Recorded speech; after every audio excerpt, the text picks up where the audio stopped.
Iya, tidak mengulangi lagi, pintar anak ibu. Iya, mengganti gelasnya. Iya, pintar berarti anak ibu ya. Jadi ketika anak ibu menyelesaikan masalah, di situ kita diminta untuk mengganti. Apa langkah-langkah yang kita lakukan untuk menyelesaikan masalahnya? Iya, oke. Kita lanjut ya. Tujuan pembelajaran kita hari ini ada 2. Ya. Apa itu, Bu? Bagian oleh Bu. Yang pertama, mampu memahami konsep dasar berpikir komputasional dalam kehidupan sehari-hari. Tadi kita punya masalah kan? Jadi dari masalah itu kita belajar untuk menyelesaikan. Iya. Yang kedua, mampu menguraikan, memberi contoh dan manfaat penerapan berpikir komputasional untuk menyelesaikan masalah sehari-hari dengan tepat. Nah, jadi apa yang kita buat untuk menyelesaikan masalah kita? Oke, sekarang anak ibu, kita hari ini akan bersama kelompoknya masing-masing. Oke? Silakan anak ibu deh. Ya. Ya, ke depan. Lihat ke depan.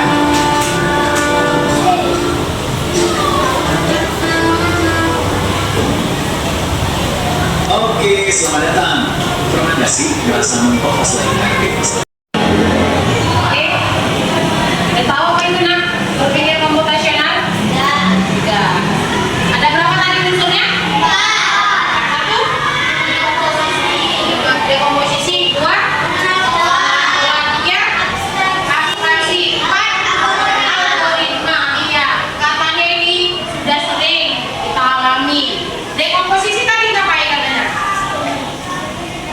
Memecah, ya kan? Memecahkan. Bukan. Memecah apa tadi? Bukan memecah piring. Apa namanya? Iya, kita buat masalah itu menjadi bagian-bagian terkecil. Kita pecah-pecah. Ya, kita pilah-pilah. Kemudian pengenalan pola. Apa itu? Hah? Kita memahami bagian-bagian mana yang mau kita lanjutkan. Yang ketiga, abstraksi. Apa tadi? Apa tadi nak? Membuang yang tidak penting. Ya, yang perlunya aja kita ambil. Yang terakhir tadi, algoritma. Ngapain? Iya, step by step yang kita lakukan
Iya, menyelesaikan masalah dengan cara membuat solusi yang dapat dipahami oleh siapapun. Oke, mana Ibu?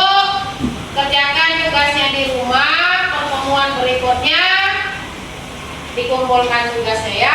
Oke, demikianlah presentasi kita atau materi kita kali ini. Mudah-mudahan kita dapat manfaat dan ilmu. Ibu akhiri